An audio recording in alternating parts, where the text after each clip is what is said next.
Hello everybody, I hope you're all well. This week I'd like to share with you a really quick project, another stash buster. This is great for no buy July if you're going down that route. I use leftover pieces of jelly rolls, full length, and then just inserted some dark fabric in between, and I think that looks quite dramatic. It's very, very quick and easy to put together. So if you're interested in seeing how I did that, please continue watching. So I'm not a big user of jelly rolls. I've only ever bought two in the past. I bought the Flutterby rainbow jelly roll, which I've used in here, the bits that were left over. I did make a rainbow quilt from that. And the other bits came from a jelly roll that I bought during lockdown, and quality was a little bit dubious. I think they cut the 2.5 inch strips by hand and not very well, but it did its purpose for what I wanted at the time. But there were some left over, like I say. And then because I had a few pieces of this 2.5 inch strip left, as I was processing leftover fabric from other projects, I did start to cut some 2.5 inch strips in the width of fabric if there was some. So again, I've got some squares, I've got a few little bits and pieces left over from this, which I will use in another project. But like I say, not usually a big buyer of jelly rolls. So let me show you how I did. At the moment, these are the jelly roll parts that I have. And I think I might make a rainbow teenage quilt of some description. I think that's universal for girls and boys. And so I'm going to look into my stash and see what colours I've got. So I do store my Project Linus fabric in one part of the room and my own fabrics in another.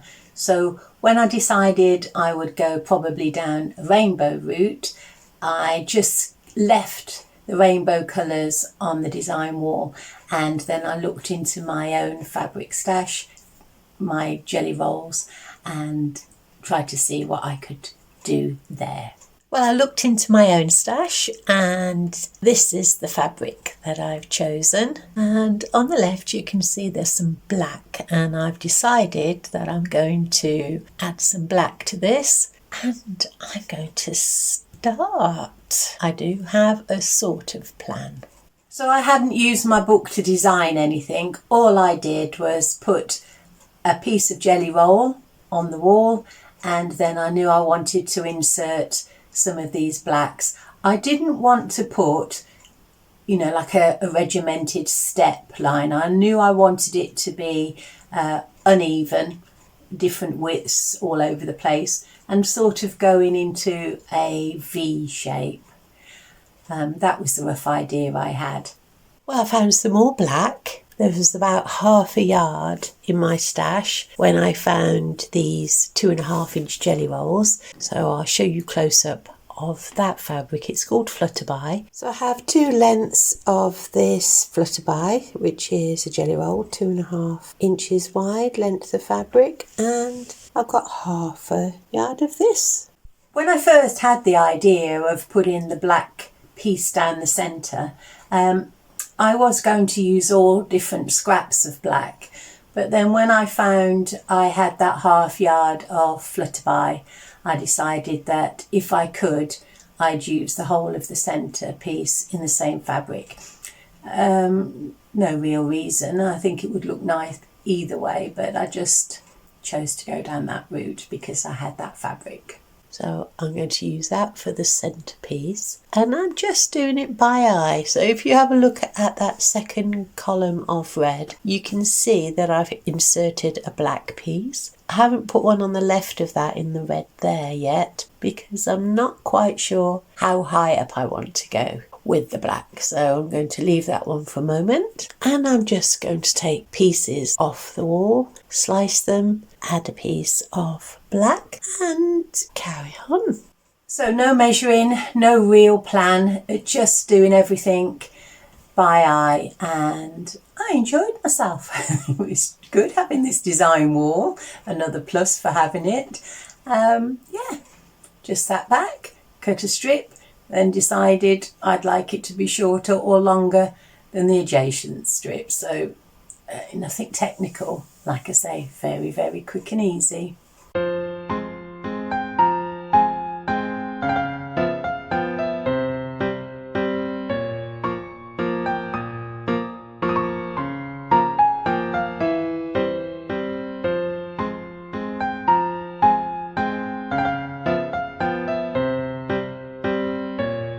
So I'm just taking them off in pairs and sewing them together. I'm not worrying about the length yet. I'll tidy that up when I've finished.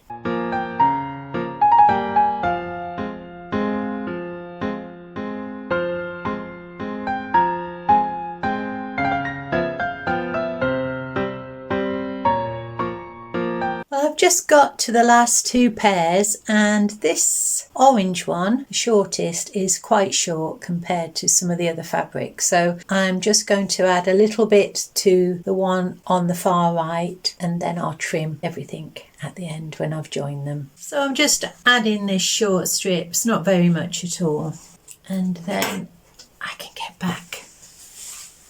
That'll be okay. You won't see that once it's quilted. So I hadn't measured that orange strip, it just looked a bit shorter than everything else. So I added a piece to the end, and at this point I still hadn't measured the length, but I thought it looked long enough. So it's great if you want something that is really, you don't have to think about. Sometimes it's nice just to do something like this, no measuring or worrying, just sewing. So that was the last pair, and now I'm just going to press these and sew them together. Well, I've pressed all of those pairs and I've put those onto the design wall, and it's pretty clear that I want to make this wider. Remember, it's for a teenager, so I want it to be able to go across the shoulders. And so now I'm going to look in my stash and see if I can find any fabric that can be cut into 2.5-inch strips to help make this come together. So I did go into my own fabric stash looking for fabric that I could use in the rainbow colours, but most of my material has patterns on and it really didn't work. So this was as wide as I could make it, and it's worked out okay. That's one of the things I'm going to treat myself to when I go to the Festival of Quilts, is some solid fabric. And so it's the next day, and this is what I've come into. So I joined all the pieces together. I've looked in my stash. I've made it as big as I possibly can.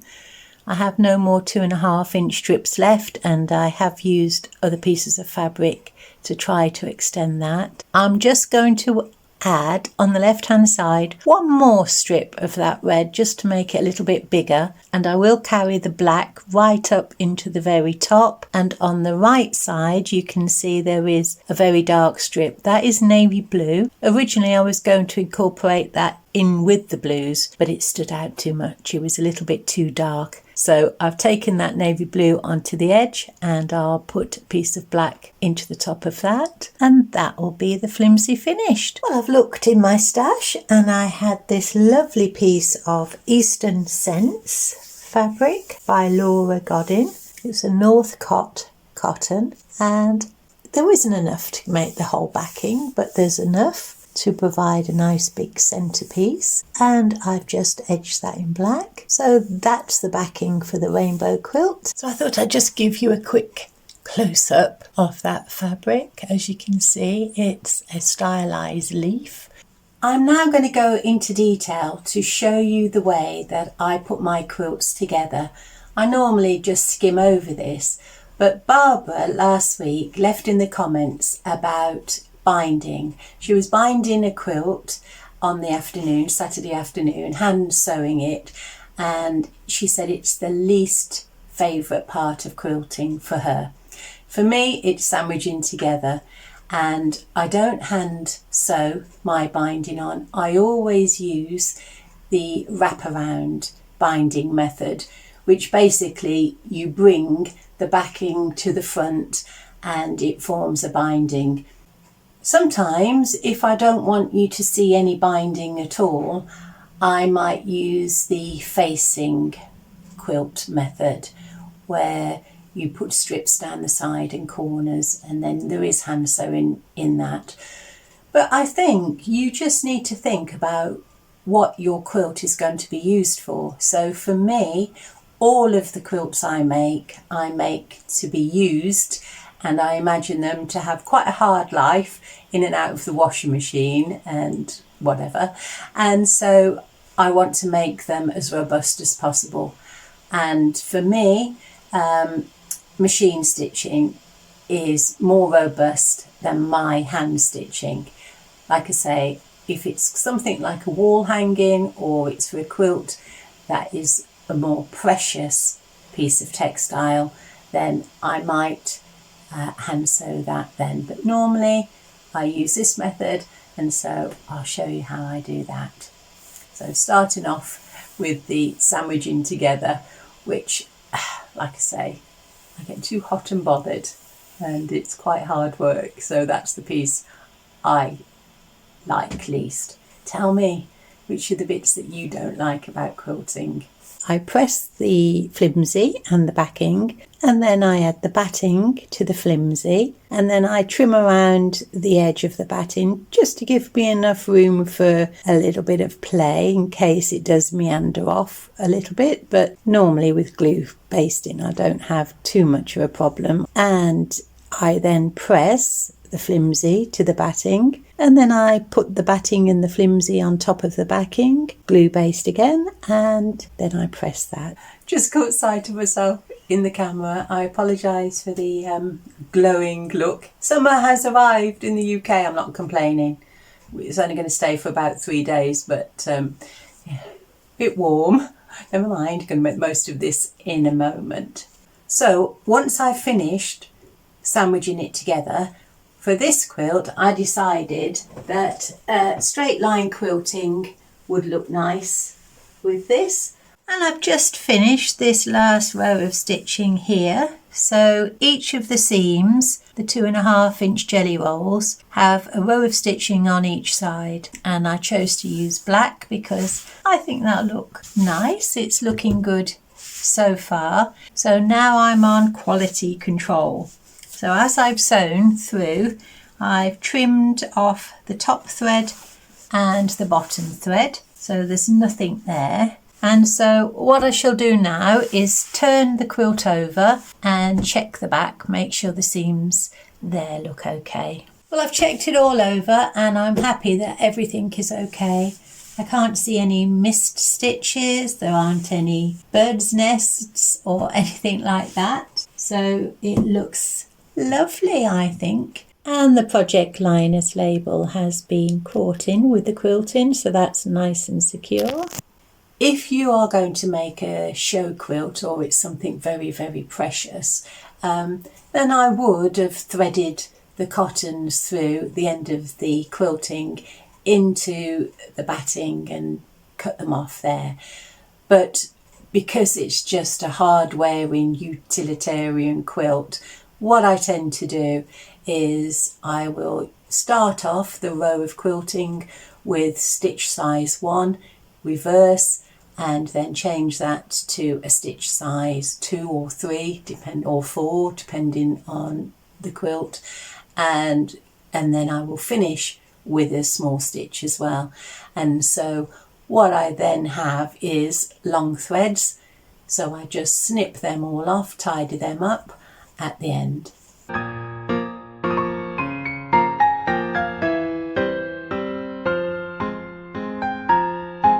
Okay, so that's all finished now. So my next task is to take a pair of scissors and trim down this batting, and I'll just leave 2/8 of an inch of batting. So I just pull it away from the edge There may be some 505 spray holding it down, so I'll just work my way around, loosening the batting from the edge a little bit, and then I'll trim. And this tiny little piece of batting that's left here will be caught in a seam later, so I'll show you that as I go. So I'm just going to trim all the way around, just being careful not to catch the backing.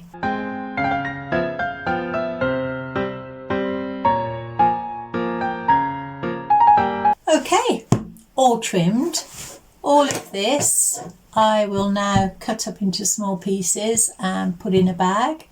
That becomes a cushion filler. And now the next thing I do is I take my trusty old metal ruler and I just place it next to the quilt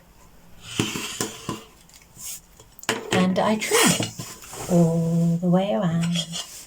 So this is my little trusty metal ruler. I picked it up many years ago to make some strips to make a log cabin. I love log cabins.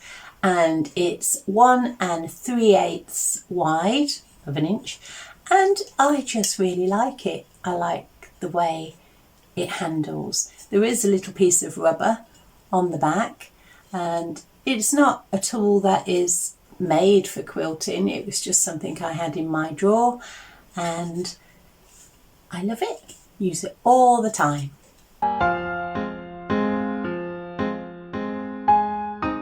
This corner's a little bit off, but when I put the mitered edge in, I'll be able to square that up a little bit here. So I'll bring that out so it squares up. I'll show you that as I go along.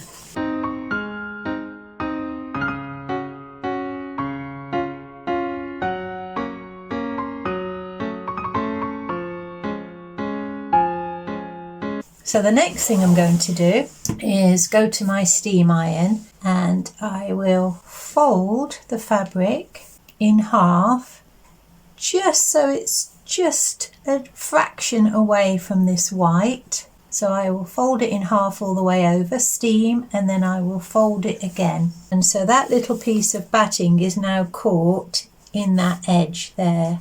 And I'll show you what happens to that in a minute. So I'm going to try my best to show you on this black corner how I turn a corner. So I folded it over twice. It's steam pressed. So I folded it in half. So I've got a nice sharp crease. Folded it again. And then I fold up like that. So this has got a nice sharp crease. And then I turn up this bottom corner so it's square, and this is where you can sort of play around with your angles a little bit. And then you've already got that seam that you've just pressed here, and then you fold that over. So you bring the bottom up, tuck that under if necessary, make it nice and tight, and then you have a nice mitered corner there.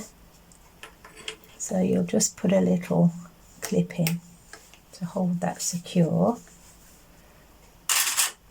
Put that along there and then press that one down. So I'm trying to get a close-up shot of this corner. So if I remove now, you can see there's a nice mitered corner.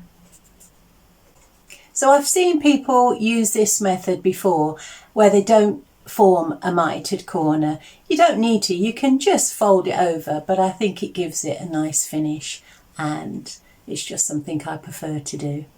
Well, I've gone all the way around the quilt now, and so I've double pressed and it's all held in place with wonder clips. All the corners are turned, and so still with the walking foot on, I'm just going to put a row of stitching all the way along the very edge. Well, I'm hoping you can see that. I've just stitched close to the edge, so hopefully you can see that it holds that miter corner in place. So I apologise, Barbara, it's probably not the best demonstration using black.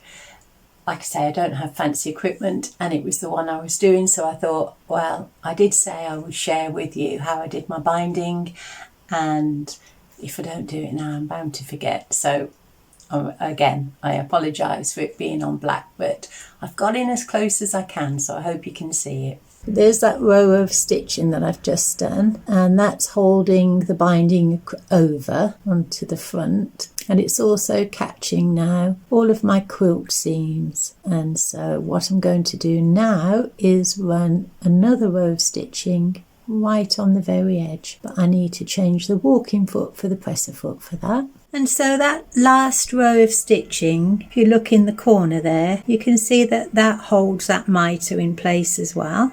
And I just think it gives it a nice finish, and it will make it sturdy. So I've got 2 rows of stitching now on that binding, the inner one and the outer one.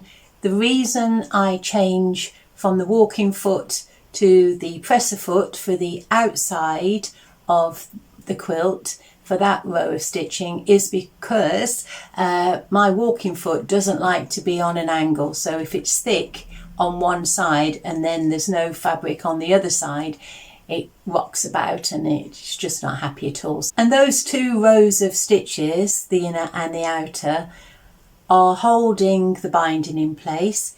It makes the edge of the quilt quite hard wearing. I'll see if I can take you in close in a minute to show you that. But the very edge now has that piece of batting in, and it's held secure, so it's thick at the end as well. So if a quilt is going to wear and it's on that edge, it's not going to go into holes over the whole of the binding or the back. It will be contained within that seam a little bit. Well, I hope you can see that. You can see the 2 rows of stitching now, the inner and the outer. I think you can see it a little bit better on the blue batik quilt. So you can see now where it gets a nice finish. Okay, so that's the binding done and the quilt's finished now. So Barbara, I hope that has shown you clearly the way that I bind my quilts. It is very quick compared to hand sewing. I know a lot of people don't like it. They don't like to see the binding, or they don't like the machine stitching. As long as it's neat and it's strong, I'm happy with it. So this is my go-to method, and it gives me time then to do the part of the quilt making that I like, which is the piecing of quilts and the colour and the design. So that's what I like to do, and I spend my time there. But everybody's different, and that's what makes the world go round. So I'm okay with that, and I hope everybody else is too. So let's have a look at this finished quilt on the line. And that's it finished. It's very bright and cheerful. It's 42 inches wide and 48 inches deep. And I think that's nice and colourful for a teenager. And here's a close-up. I'm glad I went with that black cotton for the quilting. I think that has added something to it. And there's the binding. So the black, and that sets it off as well. And that's the back. And that's a different feel completely to the front, much more subdued. So perhaps if the teenager is having a down sort of day, he or she could show that side just to say, give me a bit of space. And so that's it for this week. I am going to wash this quilt, get it on the line in this beautiful weather, get it dried and get that off to Project Linus. So if you're still with me, thank you very much for your company, and please take really good care of yourselves, and I'll see you again next week. Bye.